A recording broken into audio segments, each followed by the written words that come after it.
دوی ژوندي دي عند ربهم په فیصله د باری تعالی باندې او لا تقدموا بین یدی الله چې فیصله د باری تعالی دی بارکه د حیات دا مونږم مشروطان نه یو مونږم امغه فیصله چې کوم خالق کړی دا په فیصله د خالق حیات کې نه زمونږ په فیصله حیات او دوی فیصله د خالق د فیصله مخالفه ده نو بس داغه پنځ ژوندۍ دی او د دوی پنځ ژوندۍ نه مولانا درشاه سے 12 کال اشاعتیو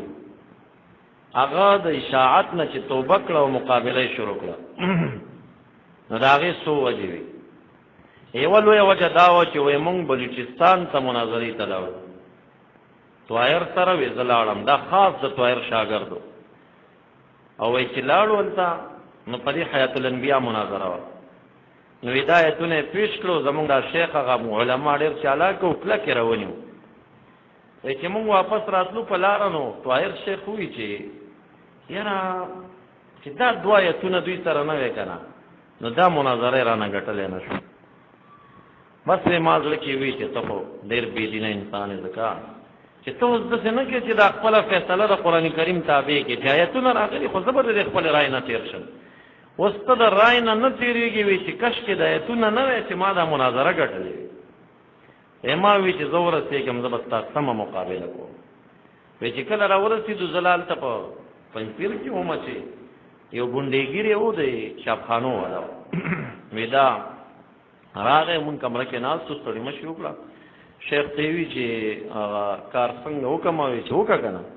ګورم چې بس 5 غنټې بعد پوسټرې راورسېدې چې شیخ په بلوچستان کې مناظره ګټلې په حیات الانبیاء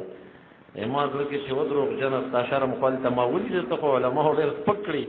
او دلته لا پوسټرې پسې خورې نو بیا هغه کلکه مقابله وکړه مګه چې بیا غریب په خپل کور کې اشاعتیانو شهید کړ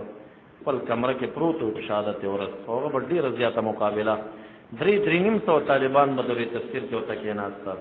او دومره یې په ځان باندې بوج ایښی و چې د ورځې به یې 3 دورې تفسیره کول سهار د مانځه پسې به شروع شه تر 10 بجو یو دورې تفسیر کول او بیا لږ مزل فاصله بل ځای او بیا به یې دورې تفسیر کول ماسپښین بل ځای کې دورې تفسیر کول زنانه یو ځای کې ډېرې غونډولې هلته به یې دورې تفسیر کول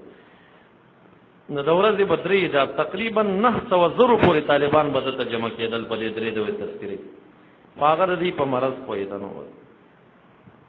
هغه به چې دا یو آیت وي که نه شاعتیان به یې د دویمې سپارې کافر دی